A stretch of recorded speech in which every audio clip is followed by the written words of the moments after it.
ഒരു വർഷം കൂടി ആയുസ് ഉറപ്പിക്കുന്ന നോമ്പ്. പറഞ്ഞറിയിക്കാൻ ബുദ്ധിമുട്ടുള്ള അത്രയേറെ പൗരുഷയുള്ള ദിവസവും നോമ്പുമാണ് നമ്മിലേക്ക് വന്നിട്ടുള്ളത്.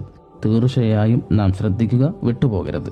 ഹബീബായ സല്ലല്ലാഹു അലൈഹി വസല്ലമ തങ്ങൾ പഠിപ്പിക്കുന്നു, അറഫ നോമ്പ് 2 വർഷത്തെ ദോഷങ്ങളെ പൊറുപ്പിക്കുന്നതാണെന്ന്.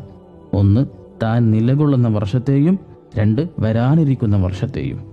ഇബ്നു അബ്ബാസ് റളിയല്ലാഹു അൻഹു പറയുന്നു, അറഫ ദിവസത്തെ നോമ്പ് നോക്കുന്നവന് 1 വർഷം കൂടി ആയുസുണ്ടെന്ന് അറിയിക്കുന്നതാണെന്ന്. കാരണം വരാനിരിക്കുന്ന വർഷത്തെ പാപങ്ങളെ പൊറുപ്പിക്കണമെങ്കിൽ ആ വർഷം കൂടി അവൻ ജീവിച്ചിരിക്കണമല്ലോ. സ്നേഹിതന്മാരെ, നമ്മളൊന്ന് ശ്രദ്ധിച്ചാൽ ലഭിക്കുന്നത് വലിയൊരു നേട്ടമാണ്. അള്ളാഹു തൗഫീക്ക് നൽകട്ടെ. ഈ മഹത്വമേറിയ രാവിൽ നാം പരസ്പരം അന്യോന്യം ദുആ ചെയ്യുക. പ്രാർത്ഥനകളിൽ ഉത്തമം അറഫ ദിനത്തെ പ്രാർത്ഥനയാകുന്നു എന്ന് ഹബീബായ സല്ലല്ലാഹു അലൈഹി വസല്ലമ തങ്ങളെ പഠിപ്പിച്ചിട്ടുണ്ട്. ഇൻഷാ അല്ലാഹ് റബ്ബ് തആല എല്ലാം സ്വീകരിക്കും.